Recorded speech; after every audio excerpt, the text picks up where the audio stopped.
you? Well, I'm here. Let's put it that way. Olivia Hooker. Hooker. H-O-O-K-E-R. I heard you from Oklahoma. Yep, I'm from Tulsa. You're an original survivor. That's right.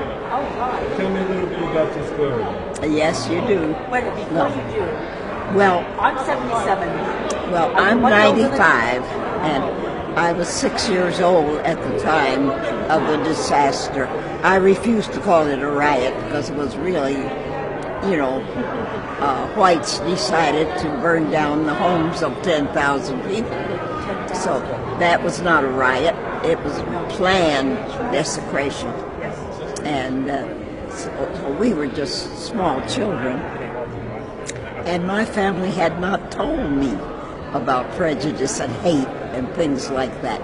I thought everything in the preamble to the Constitution referred to me. I didn't find out until this terrible night that they...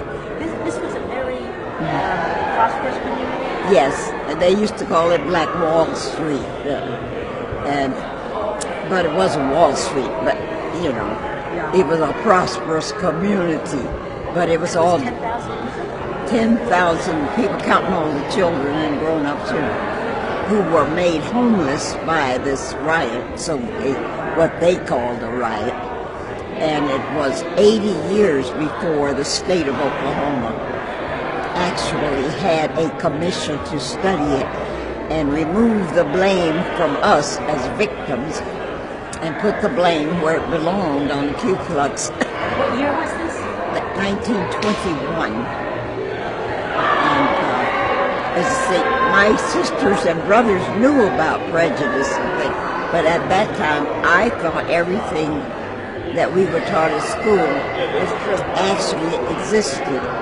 And so it was more devastating for me because it was such a shock. And when the mobs came in, they had those pine, knots all lighted up, and they set things on fire.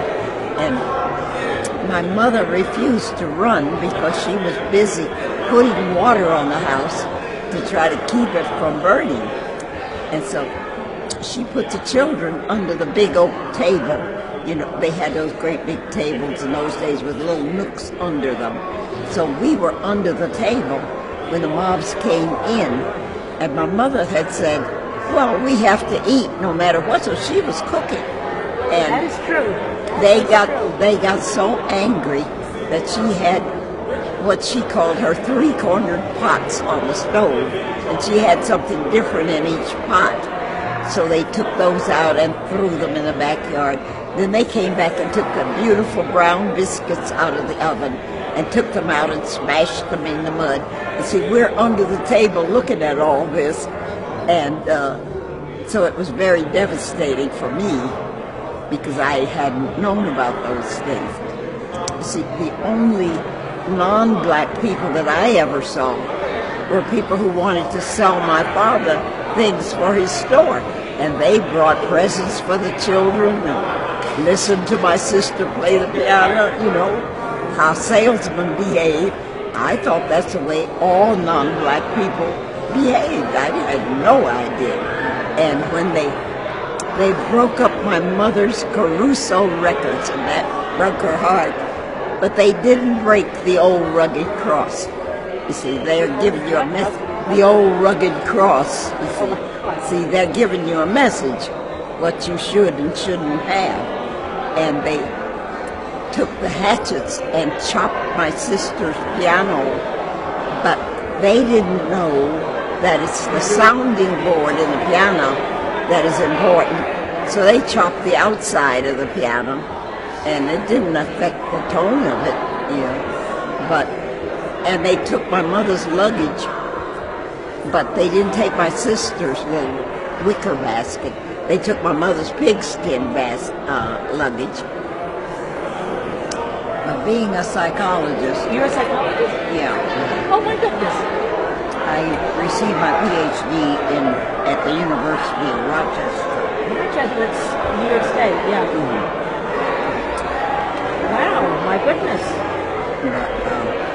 As a psychologist, you came to the New York area, right? Well, I came to go to Columbia University. You went to Columbia. After the war, after World War World War II. II. I remember World War II. And so I stayed because I was licensed in New Columbia. York. Wow. Did you work in the New York area for an agency or for the school system? Or? Yes, I was the chief psychologist at the Kennedy Child Studies Center. No. And, but I also taught at Fordham in graduate school. Wow. So I retired from those two jobs.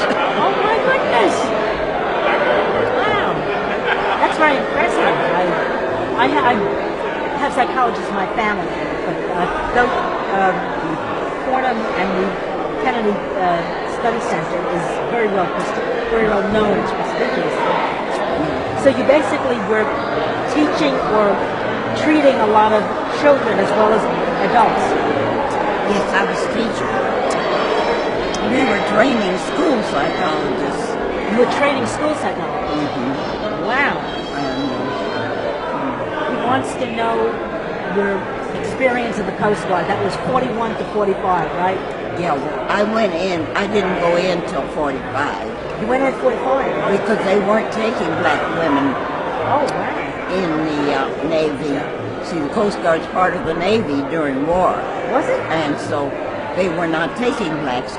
But Mrs. Bethune and Mrs. Roosevelt started campaigning, and so finally the Secretary of the Navy was Forrestal.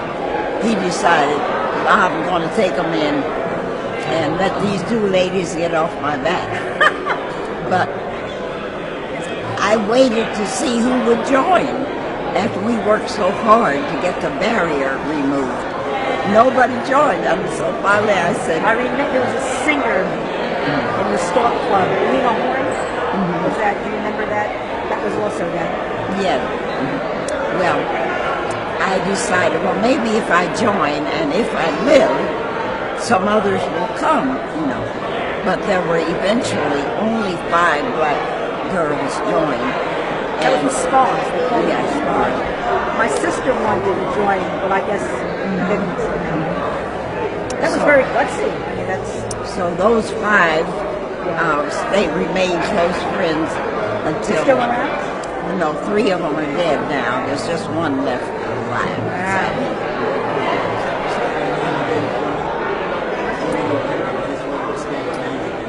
Say your name. It's Olivia. Olivia J. Hooker, Hooker.